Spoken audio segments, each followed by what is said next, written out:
C'est officiel.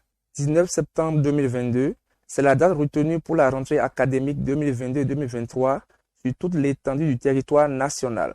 Parents, apprenants et autres acteurs du système éducatif ont donc moins de 2 semaines pour se mettre au pas. Face à ce laps de temps restant, certains parents d'élèves font part de leurs préparatifs.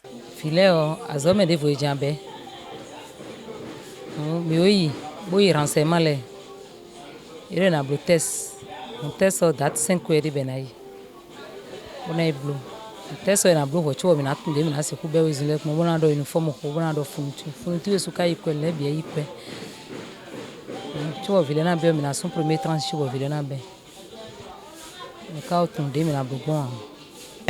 Pas facile parce que les trucs ont augmenté un peu des prix par rapport aux autres années. Avec 10 000 que je suis allé pour acheter au moins 2 choses, j'ai pu acheter seulement une seule sac et me retourner. À part les livres que j'ai déjà payés au préalable pour mon enfant, sincèrement, cette rentrée-ci, c'est plus qu'une casse-tête par rapport à l'année passée. Les vendeurs de fournitures à leur tour évoquent un manque d'affluence autour de leur stand par rapport aux années précédentes. Les parents d'élèves ne sortent pas pour le moment, il n'y a pas d'affluence. Sinon, à l'heure là, normalement, il y aura du monde jusqu'à ne plus en savoir quoi on fait. Mais cette année, franchement, c'est un peu vite. À 2 semaines de la rentrée, les parents viennent à compte-gouttes. D'autres viennent prendre les prix. Ils amènent la liste, on leur donne les prix et ils nous disent on reviendra acheter chez vous. Mais comment le parent d'élève doit-il en réalité préparer la rentrée scolaire de ses enfants sans souci?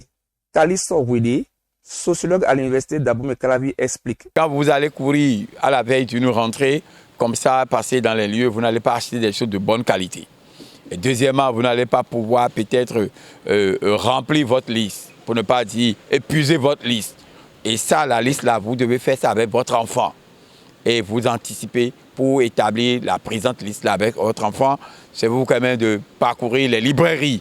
Je dis les librairies pour acheter les livres au programme, avant d'acheter les documents d'accompagnement qui vont permettre à l'enfant d'exceller, qui vont permettre à l'enfant de mieux comprendre les programmes avant d'être assujetti, d'accord, à des examens, avant d'être assujetti à tout ce qui forme l'évaluation à son niveau. Je pense que c'est comme ça qu'un parent puisse bien se préparer. Cette stratégie prônée par le sociologue permettra aux parents d'élèves qui ne semblent pas avoir atteint la vitesse de croisière à quelques semaines de la dite rentrée de vite rattraper le temps.